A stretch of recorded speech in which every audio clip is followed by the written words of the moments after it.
Վրաստանի վարչապետ Իրակլի Կոբախիձեն X-ի իր էջում գրառում է կատարել, որտեղ անդրադարձել է 3 Հայաստան կատարած այցին եւ վարչապետ Նիկոլ Փաշինյանի հետ ֆուտբոլի համատեղ դիտմանը։ Վստահ եմ, որ այս առիթն ավելի կխորացնի մեր համագործակցությունը եւ կնպաստի մեր ընդհանուր հաջողությանը, գրել է նա։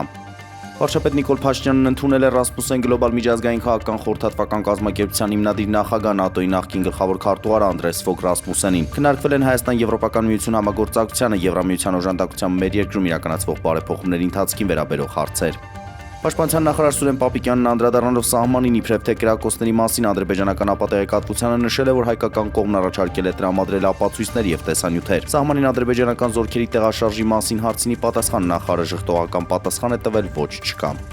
Արտաքին հետախուզության ծառայության ղեկավար Քրիստինե Գրիգորյանը նշել է, թե գերիների հետ կապված հարցերը եւս եղել են իրենց աշխատանքի թիրախում, նաեւ անդրադարձել է Ադրբեջանի կողմից հարձակման հավանականությանը, նշելով հարձակման հավանականությունը բարձր գնահատելու համար անհրաժեշտ բոլոր փաստերի եւ ազդակների համախումբը բացակայում է, սակայն իրավիճակն արագ է փոխվում եւ մենք հետեւում ենք դրան։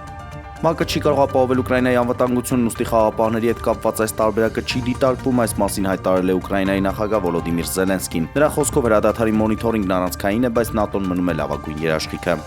Թուրքիայի Անտալիա քաղաքում անցկացվող սպորտային մարմնամարզության աշխարհի գավաթի խաղարկության 3-րդ փուլում մարմնամարզիկ Արտուր Դավթյանն անցել է եզրափակիչ փուլ։ Աշխարհի գավաթի առաջին փուլը փետրվարին անցկացվել է Գերմանիայում, Արտուր Դավթյանը եւ Վահագն Դավթյանը ոսկե մեդալներ էին նվաճել։